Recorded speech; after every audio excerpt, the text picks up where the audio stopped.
What are you doing? Testing you, the way you tested me.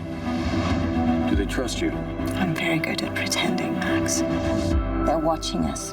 Now kiss me. Well, that's a glimpse of Brad Pitt's latest movie called Allied. It's Hollywood's latest take on the Second World War. Big budget, star-powered film directed by one of the biggest names in showbiz.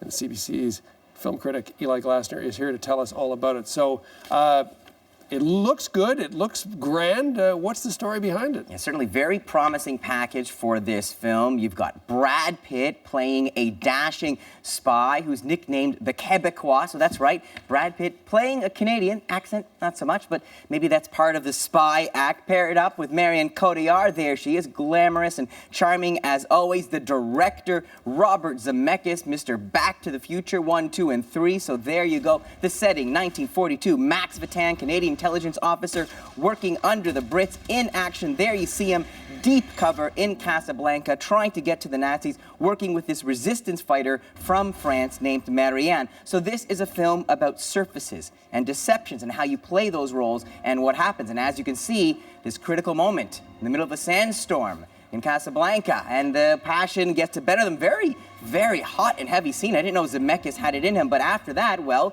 they're not playing parts anymore. They really are husband and wife. They are married. They are living in Hampstead, just outside of London. The Blitz is still going on, and that's all fine and dandy until, well, let me show you for yourself.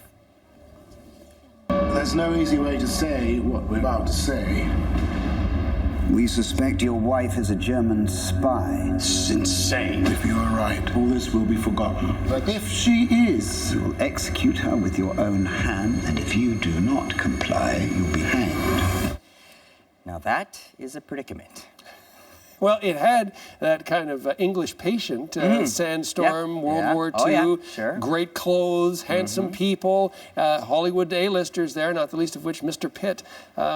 How does it play out in the final analysis? I would describe this as a missed opportunity. I mean, as you say, the surfaces are distractingly beautiful. You see Marion Cotillard and Brad Pitt there, whether it's posing on a roof in Casablanca or their picture-perfect picnic just outside of London. I mean, it looks like a snapshot from a department store catalog, but there is beautiful.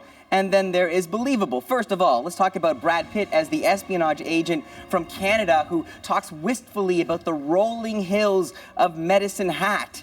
Really, Brad, the biggest problem is, again, that missed opportunity. There you see it. I'm going to show you a little more.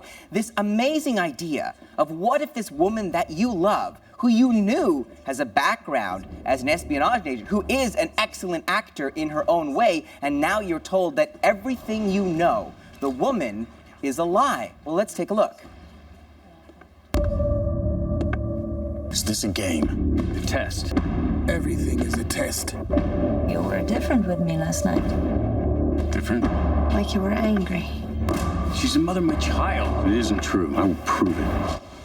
So this really calls a lot from Brad Pitt because he has to kind of act this on multiple levels. You know, he can't break, he can't say, I know what you are. He has to play it straight, but you also have to give the audience that sense that he really is overwhelmed with the doubt and paranoia. You need to let that tension simmer, but instead what Zemeckis does, and the way the story goes, basically gives him an out as he runs around on this treasure hunt trying to find clues to prove his wife's innocence. And so you miss that opportunity of really exploring the tension inside that relationship.